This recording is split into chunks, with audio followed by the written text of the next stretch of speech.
শীতে আরামদায়ক গরম পেতে রুম হিটার খুঁজছেন? তাহলে খোঁজাখুঁজি বাদ দিন, চলে আসুন আমাদের ফরাজি ইলেকট্রনিক্সে আর কিনুন ভীষণ রুম হিটার। আজকে আমি আপনাদের সাথে ফায়ার 23 মডেলের রুম হিটার নিয়ে আলোচনা করব। তো এই রুম হিটারটি কিন্তু দেখতে খুবই অসাধারণ ও চমৎকার ডিজাইনের লুকে করা হয়েছে। এটা আপনারা পেয়ে যাবেন হোয়াইট কালারে ম্যাক্সিমাম এবং ব্ল্যাক কালারও রয়েছে, তবে সবচেয়ে হোয়াইট কালারটা বেটার। এখানে কিন্তু সুইচ রয়েছে পাওয়ার অন অফ। যখন কেবলটি লাগাবেন, লাগানোর পর হলো এই সুইচটি অন করার পরে আপনার এখানে এই রুম হিটারটিতে লাইন প্রবেশ করবে। আমি আপনাদের চতুর্দিক ঘুরিয়ে দেখানোর চেষ্টা করলাম। আর সবচেয়ে মজার কথা হলো এই রুম হিটারটা যখন চালাবেন, এই যে সামনে যে গ্লাসটা দেখতেছেন, এখানে দেখতে অনেক সুন্দর লাগবে, মনে হচ্ছে যে এটার ভিতরে আগুন জ্বলতেছে, যেটা হলো লাকড়ি চুলা যে কয়লা থাকে, কয়লার মতন আগুন জ্বলতেছে এরকম। তো আমি আপনাদেরকে পাওয়ার দিয়ে দেখাবো। আর এই হলো কন্ট্রোলার। এটা কিন্তু সম্পূর্ণ টাচের মাধ্যমে, আর এটা কিন্তু মুভিং হবে। এই যে দেখতেছেন এখানে মুভিং, আর তার নিচে একটা সুইচ রয়েছে। এই যে সুইচটা চাপ না পড়লে এই রুম হিটারটা অন হবে না।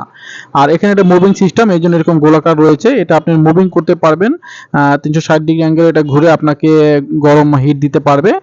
আর এখানে হলো কন্ট্রোল। তো আমরা এখন এটাকে অন করব, এই জন্য আমরা কারেন্টের লাইন প্রবেশ করেছি। এখন এই যে সুইচটা রয়েছে, সুইচটা অন করলে এটা অন হয়ে যাবে। এই যে দেখতেছেন আমরা সুইচটা অন করতেছি। এই যে সুইচটা অন করার পর আমাদের অলরেডি এখানে লাইন চলে এসেছে। তো এখন আমরা পাওয়ার দেব। তো এই যে এখানে টাচ স্ক্রিন, যেহেতু এই যে পাওয়ার বাটন রয়েছে, আমরা এখানে পাওয়ার অন করলে এটা অন হয়ে যাবে। এটাকে আমরা অন করে দিলাম। ওই যে দেখতেছেন নিচে আগুনের মতন জ্বলতেছে, কয়লার মতন যেটা।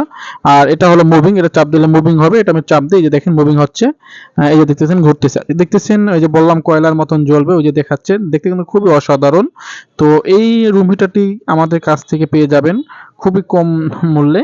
তো যেহেতু এটার ভীষণ ডিস্ট্রিবিউটর আমরা, এই জন্য আমাদের কাছ থেকে এটা ভালো প্রাইজে পাবেন। আর এখানে যে টাচ কন্ট্রোল, এটা হলো বাতাস বাড়ানোর জন্য। এই যে দেখতেছেন এটা অপশন, মানে এটাতে হিটটাকে বাতাসের মাধ্যমে বের করার জন্য। আর এখানে হলো প্লাস মাইনাস অপশন, এটা প্লাস এবং মাইনাস হিট বাড়ানো কমানোর জন্য। আর পাশে রয়েছে টাইমিং, একটা টাইম দিলে ওই টাইমের পর অটোমেটিক ও বন্ধ হয়ে যাবে। এই জন্য আপনি টাইমে সেট করতে পারবেন। আর এটা কিন্তু সম্পূর্ণ টাচ। এই যে দেখতেছেন এটা কিন্তু খুব